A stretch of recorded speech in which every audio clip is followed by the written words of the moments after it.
Hello, everyone, and welcome to this webinar, our first look at Cisco VIRL. We are so thrilled that you are joining us. My name is Anthony Sequeira. I am a full-time instructor at CBT Nuggets. And joining us, we are just so blessed, so privileged today. It's Joel Obstfeld from Cisco VIRL themselves. So we have a very special guest that's going to be demonstrating for us today the power of this amazing emulator. Before we get started with our content, though, I just want to remind everyone that we have a chat area that you can see in your ReadyTalk software. It's in the lower left corner, and there is a questions tab. So I want you to check out that questions tab, because what you can do, or the chat tab, use either one, that's fine. You can go ahead and chat in your questions. Make sure you broadcast to all when you ask a question. And we've got a large panel of folks from the VIRL team that have joined Joel here today, and they'll be answering all of your questions as we go. So this is a great opportunity to get our questions about VIRL answered from those who create and support VIRL.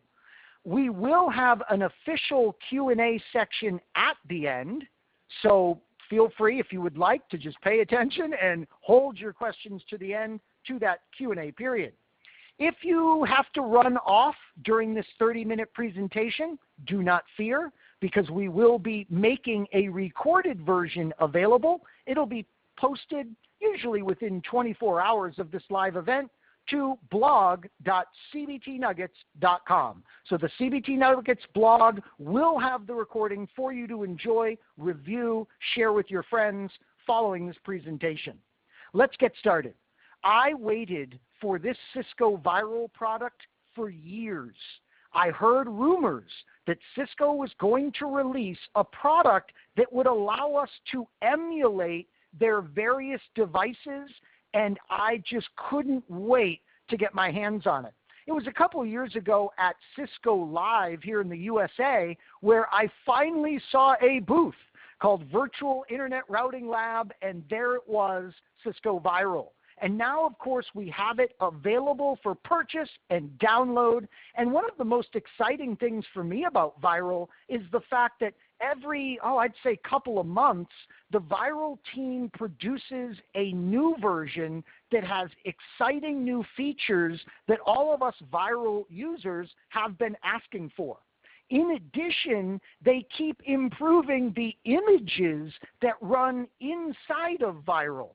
So if you want to emulate a Nexus operating system device, for instance, you have that, and they keep consistently improving that image with new features that we get to experiment with inside the emulator. So you're going to go to virl.cisco.com. That's virl.cisco.com in order to acquire this product. Notice there is a personal edition, and there is also an academic version. Let me grab my highlighter here so we can see the personal edition, the academic version of the product. The academic version is designed for students and teachers. And I've got great news for you.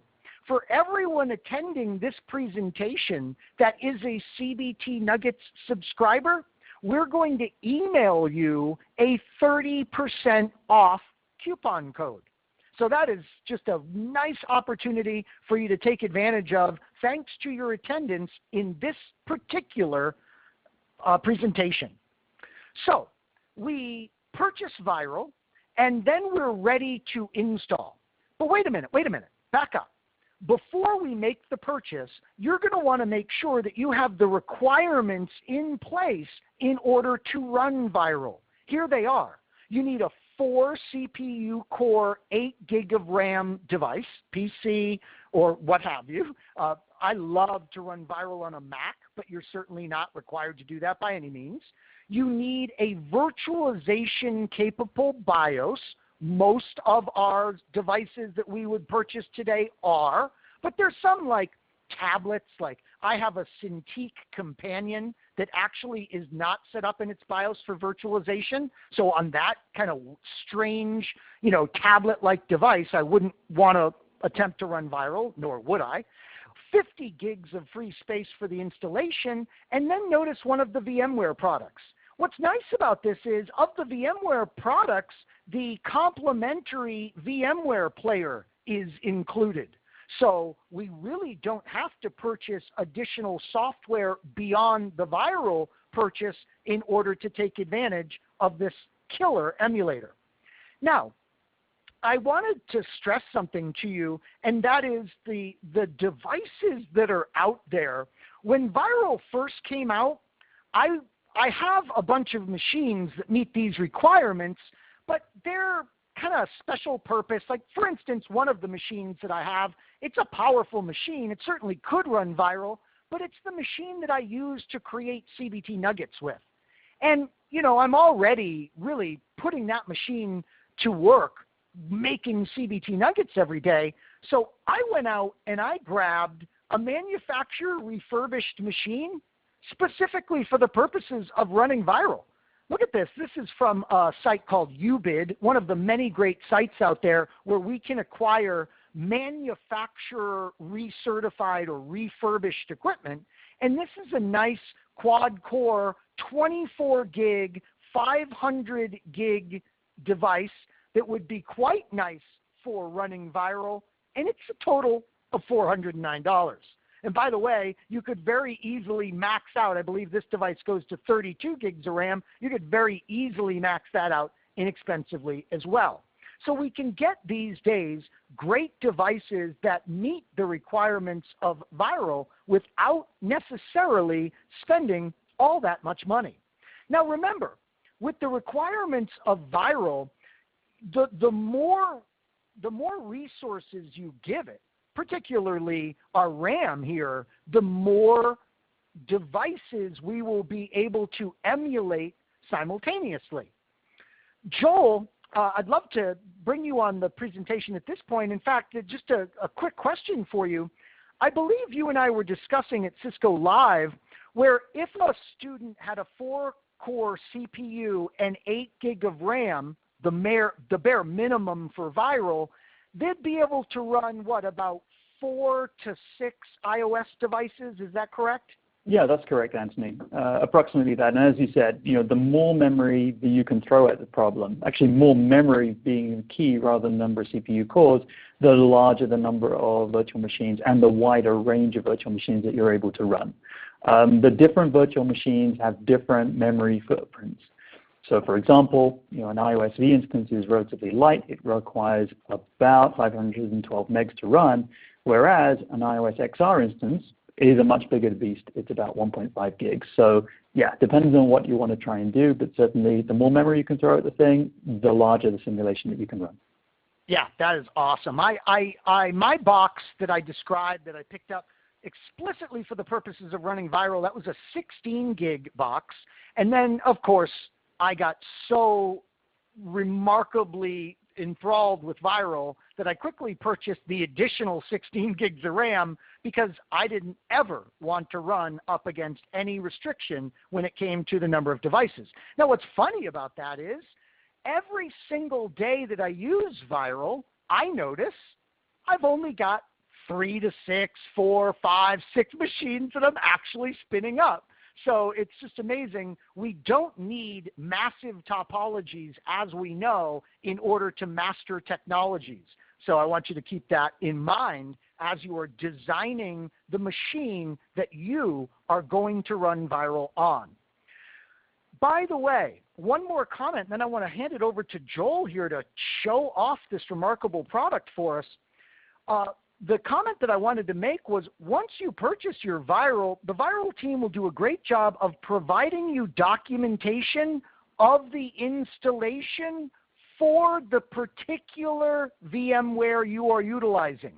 So that's a great thing. So if you are going to use the free complimentary VMware player, you will go to the installation instructions for the VMware player. If you're doing a real cool, sophisticated install on ESXi from VMware, for example, you would go to the instructions for that particular VMware product in order to do the install.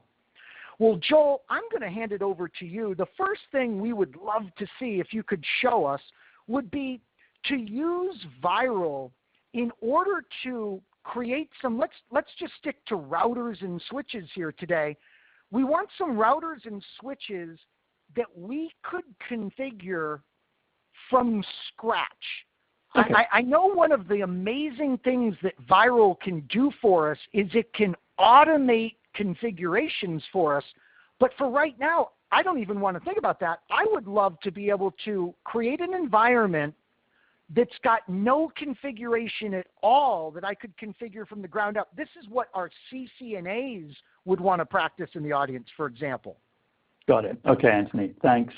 So just one thing, just to add on the various installation options, one other, maybe a little more technically challenging for people, is a bare metal installation. So you could take that Dell server that you mentioned and install VIRL directly onto that hardware. So you don't necessarily have to get one of the VMware products, but again, may not be for everybody. Okay. Joel, that's why you're here. Thank you so much. I completely forgotten about that. And how cool is that? So we eliminate the operating system, the underlying operating system completely in that install. That is so cool. Right. Okay, so oops. Okay, so Anthony asked the question, how do we design a network, and we're going to do something where we want the virtual machines coming up from scratch. Okay, so what we're looking at here is the user interface. This is the VM Maestro interface that we use for designing the particular topologies. So as you can see, it's an environment with a number of different windows that we have here and a palette from which we can choose the various different virtual machines that you get included with the system. So today we include iOS virtual machine, XR, CSR1000V, and XOS, Linux virtual machine. We have an unmanaged switch and a managed switch. So iOS VL2, that is a virtual machine that you log in and you configure as if it is a Cisco switch running an iOS-based switching operating system. We've also got Linux containers, the ASAV, and also a little prototype thing, this Linux container with the iPerf traffic generator included in it. But when we want to design that network that Anthony just mentioned, all we're going to do is we're going to pick our particular device. So we're just going to do something nice and simple, so iOS V. And I'm going to say, right, I want an iOS V instance and another iOS V instance, and we want to put a couple of switches in between. So we can pick those devices, and pop them here, and literally just say, right, I'm connecting iOS V1 to the first layer 2 switch, layer 2 switch to layer 2 switch, and there we go. That literally is it. From this point, if I don't want any of the automated configuration pieces that Anthony mentioned, and we'll take a look at that in a moment, I'm done. I've designed my network. All I need to do right now is just then press the start button or the play button that's up here to launch the simulation.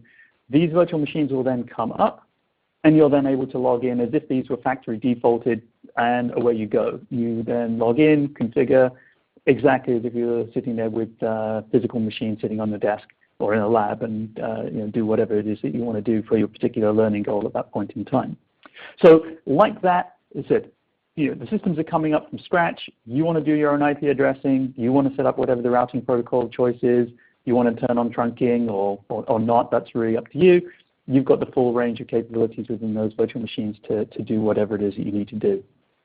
So from that perspective, simple, quick, efficient, hit play, and away you go. And once you're up and running, we're then able to go into those virtual machines and capture your changes. Save those, bring that back as a VIRL file so that, let's say you've only got half an hour and the task is going to be more than that. You save your work, you pick it up the next time you're ready to go again, start back up from the point where you'd left off, and all your changes are saved. And that's all held within a single file which you can then view. If you want, you can put pieces of configuration directly into the virtual machine. So you can literally just click on the tab here for configuration, and you could enter your various command lines. So if you want to, you could do IP route 10.0.0, 255, 255, 255, etc. Whatever the line is. Remember, there's no syntax checking here, but this line, if this was valid, would then be added into that virtual machine. So when it boots up, it would actually suck that in and apply it. So that is great. So I suppose I could do, Joel, I could, I love it. I thought of a great use for that just now. So I could set up the images, set up the devices like you have here. They're going to be bare bones configuration, but maybe I want to put in like the synchronous logging feature under the console. Well, I could use that nice configuration area to make sure that that is done for me on all of the devices, and I don't have to bother with that. Very, very cool. Right. So what I can do is I can do a mass select like this and then put in my particular piece of configuration to do exactly that. Right. So I could select them individually if I want, or indeed do the mass select, and that piece of configuration would then be added in as the virtual machines come up, that will be put in place. Yeah. That is so awesome. Now, let's show them what blew me away initially. There's so many things that have me so incredibly excited about VIRL, and we are just scratching the surface. This is our first look at VIRL together in this particular webinar. Please let us know if you'd like to see follow-up webinars to this one where we delve into remarkable features of this product. But this is the first one that just, Joel, I was just blown away by this. It's the Auto Net Kit. It's the ability, once we're CCNAs, we don't want to go addressing our devices anymore. We just don't want to be bothered with that step. We know perfectly well how to IP address interfaces and no-shut interfaces. We want to be shielded from all that. We want to get even routing protocols potentially running so that we can then practice more advanced features. So could you show off the Auto Net Kit capabilities? Sure. Okay, so let's take that same environment that we've had here. So again, the 2 routers and 2 switches. And then we have a couple of different things that we can do. So by clicking on the Auto Net Kit tab, and I'm just going to pull this menu up here, there's a whole series of options that we can set. So we can choose, for example, V4, V6, or dual stack. So let's just leave it for V4 for the moment. And we can also then say, well, what's my routing protocol? So let's say we want to do just OSPF. And we have ISAS, the IGRP, RIP. Let's just leave it for OSPF for the moment. So literally just from this position, I can press the automated configuration button, build initial configurations button, and what will happen is configuration is then created to each one of the nodes, for the IOSV nodes, also for the layer 2 switches. You can also set parameters on an individual node. So again, selecting the node, the Auto Net Kit tab, and again, there's a menu here where we can set the various options that we wish to apply to the particular node. So again, for just keeping things simple right now, so all we've done is select our address family.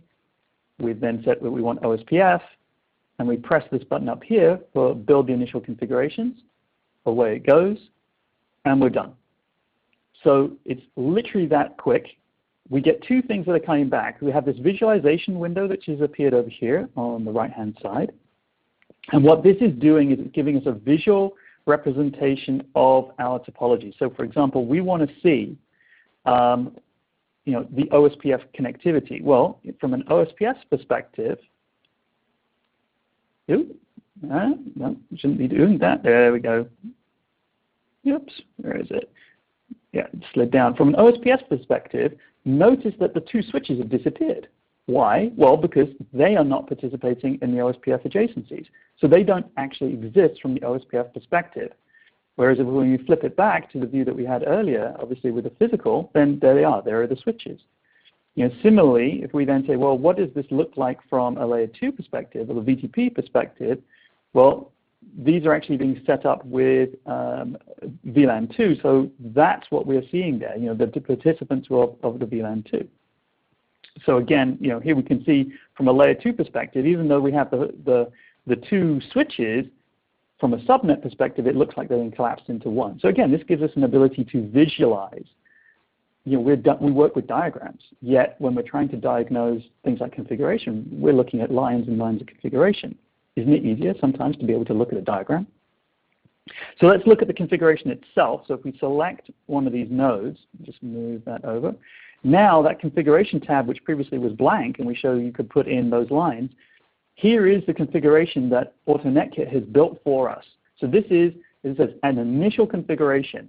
It's just text. So if you want to go in here and completely change this, that's absolutely fine. But what you're seeing is a bootstrap, a basic configuration with all the various services set up for you. And as you mentioned, the addressing schema is already sorted out. We can see, there it is, 10.0.0.5, and the subnet mask being associated on the one side. We've got OSPF being set up. Also, we have BGP set up as well on here because we didn't turn it off. And if I look at the counterpart at the other end, here we can see, there it is, 10.0.0.6 and the appropriate subnet mask, the OSPF setup, all of these pieces in place. And if we take a look at a switch, we can see here that the interface down towards the iOS v1, so this interface here we can see it's set up in access mode. And because we've got a switch-to-switch link happening here, right, switch-to-switch link, we can see that that interface is then being set up for .1q trunking. There it is. So it's a basic configuration. It's in place. If I now start up that simulation, that's what's then going to be applied, and those simulations, the various nodes are going to come up in that simulation. And just to show you another capability, very quickly. I just so love this. I just so love this, Joel. You know how many times it happens to us where we want to experiment with some advanced functionality on the devices, but we just don't have the time. And we don't have the time because we don't have the time to sit there and engineer the IP addressing and the BGP and the OSPF and everything else that has to go into it. You're showing us how VIRL can do that in a couple of clicks of the mouse. It's remarkable.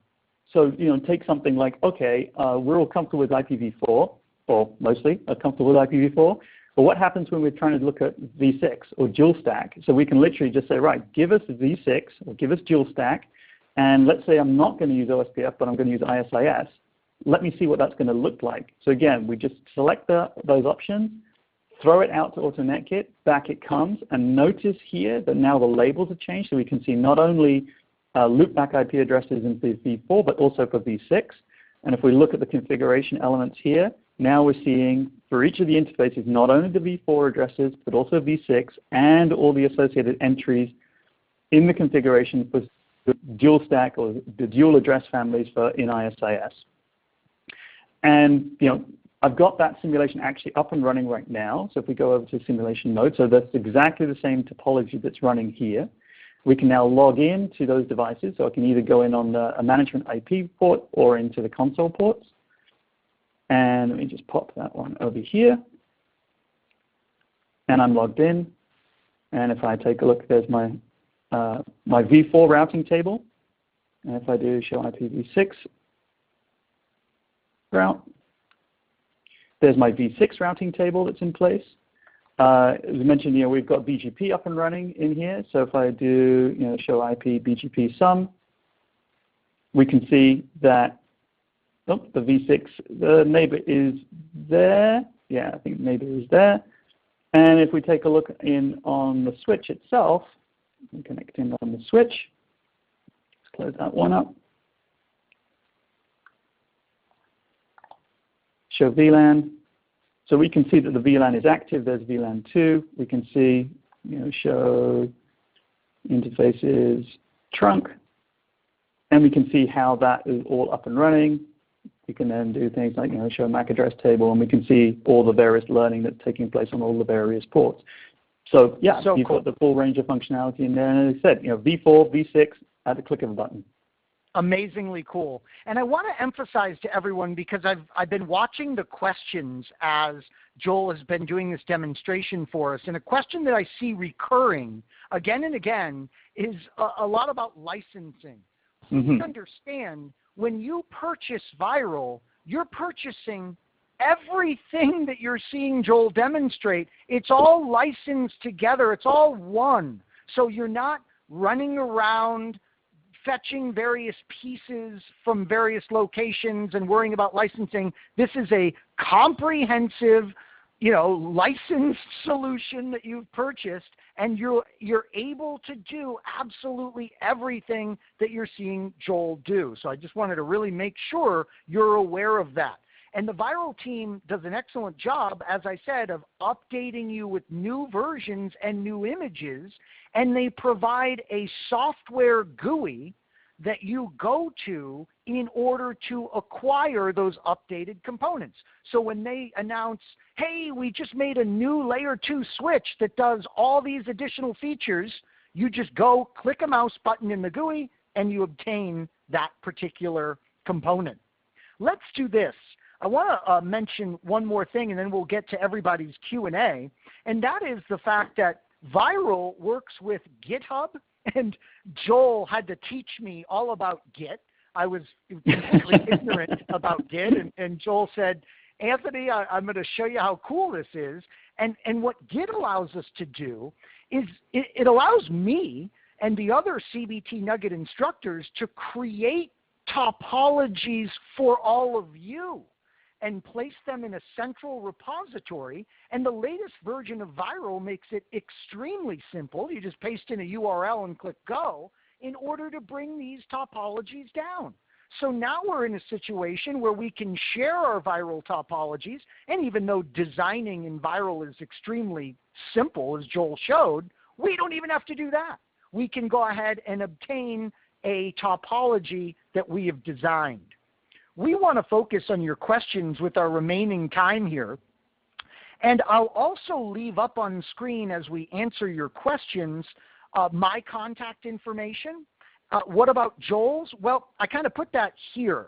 Joel, along with all of the other wonderful members of the VIRL team that are helping us out here today, they are constantly lurking in their support community. They do such a great job supporting VIRL users at their community. So if you want to contact Joel or any of the other VIRL staff, just hit their community.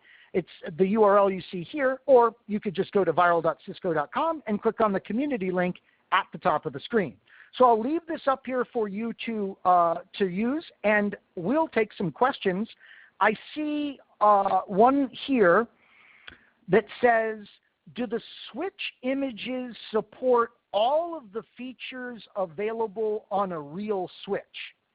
And the answer is, like, what, 98% of them? I think the VIRL team just gave us a new layer 2 switch image. And Joel, I think there was only about like 3 or 4 items unsupported. So the new image that just went out added in some new capabilities. But for example, things like private VLANs and spam, so the ability to copy packets out of multiple ports, is still something that's missing. So okay. There definitely are feature gaps. We're working to get those closed. They will take more time, obviously, pushing out newer images as and when they become available. So it's not necessarily that everything that we can do on a physical box we can do on virtual, and I don't think it will ever be that case. A really good example of this is if there are features that require ASICs, real hardware, in order to be able to do them, the chances that we're going to be able to get that directly into a virtualized environment, it is really debatable.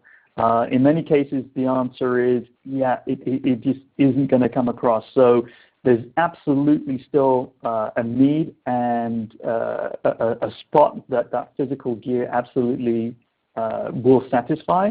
But for many, as you said, for many of the capabilities that people need, certainly for the certification level stuff, the capabilities are already there within the Switch virtual machines. Excellent. And we have a question from Brad. Brad says, okay, Anthony, what are some of the features that made you say, wow? All right, fair question. So first of all, like I told you, my first wow moment was Auto Netkit. I mean, I leverage that consistently because as a CCIE, I need topologies up and running quickly that contain addressing dynamic routing protocols so that I can test advanced features. The next feature that really made me say wow was the live visualization piece that they do now. So you have that diagram of your particular topology that Joel showed us.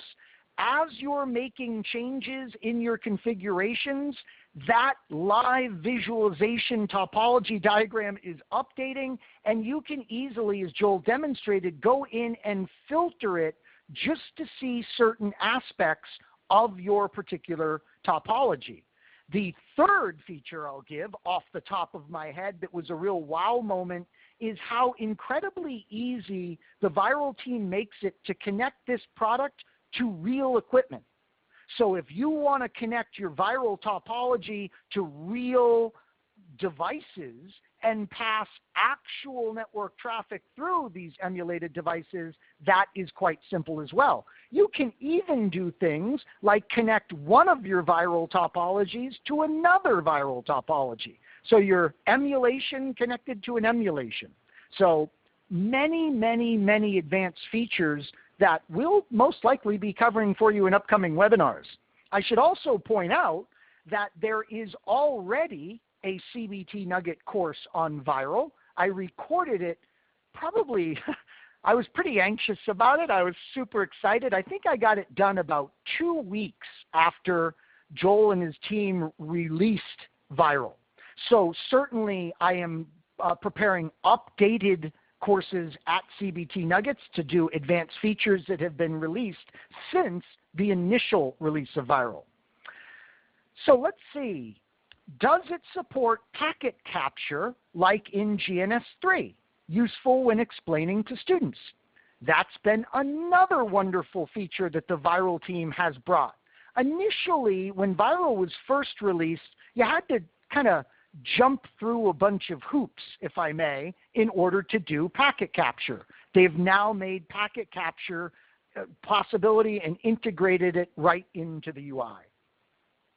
Can you create a topology that is password protected or a timed exercise? That's interesting. The short answer is yes, absolutely. You can password protect your viral topology. So yes, absolutely. And just to add on the timed piece, sorry, Anthony, to interrupt. So on the timed piece, yes, indeed. When you press launch simulation, there's actually an option which is to launch a simulation with a time limit. So for example, if you were setting something up for a student saying, okay, you have half an hour, yes, indeed, you can get that, set it up, let it go, the clock starts ticking. And at the end of that period, the simulation is going to shut down. They get a warning, you've got 5 minutes left, you've got 10 minutes left, save your work, but yes, you can have that timed environment too. That is so cool, Joel, and I was completely unaware of that. We'll wrap up with another question here live, and I want to impress upon everyone, we're going to hang around for about 5 to 10 minutes, so please feel free to continue to type in your questions, and if there's any that we don't get to, we can post the answers to those at my blog. You see the address on screen there. My blog is ajsnetworking.com, and I will answer any questions we didn't get to. But there's one last question here that I absolutely love, and it was just covered by the viral team in their August webinar. And I want to impress on to everyone that you should please check out Viral's channel on YouTube. So if you go up to YouTube, you'll just search on Viral and you'll see there's a Viral channel. They have a webinar there that they did in August, and it covers this student's question. The student asks, could we include things like virtual F5 devices and virtual Palo Alto devices into viral? And the answer is yes. There's a growing list of virtual machines that viral users out there are incorporating into their viral implementations. So there's an excellent webinar piece on that from the August webinar you should check out. Obviously, another hugely advanced feature that we are given thanks to this particular product. So I just want to thank everyone so much for their attendance and participation today, particularly all the members of the Viral team. They are so incredibly busy, obviously creating new images and features for us to take advantage of. And it's just so wonderful to see Viral being used from ICND1 students to CCIE students. And then, of course, keep in mind that there are plenty using Viral today that could absolutely care less about certification. They're using it to proof of concept their particular technologies. They're connecting Viral to actual gear in order to do these proofs of concepts. So lots of potential uses for this product. Here at CBT Nuggets, we of course cherish its learning tool capabilities for those of our students that are following along with our courses or are actually preparing for certification exams. Remember, everyone, a recording of this event will be made available very, very soon at blog.cbtnuggets.com. Thanks again to all that attended the live event. One last thank you to Joel and the VIRL team, and we look forward to seeing you again here online, perhaps as we explore together more advanced VIRL features.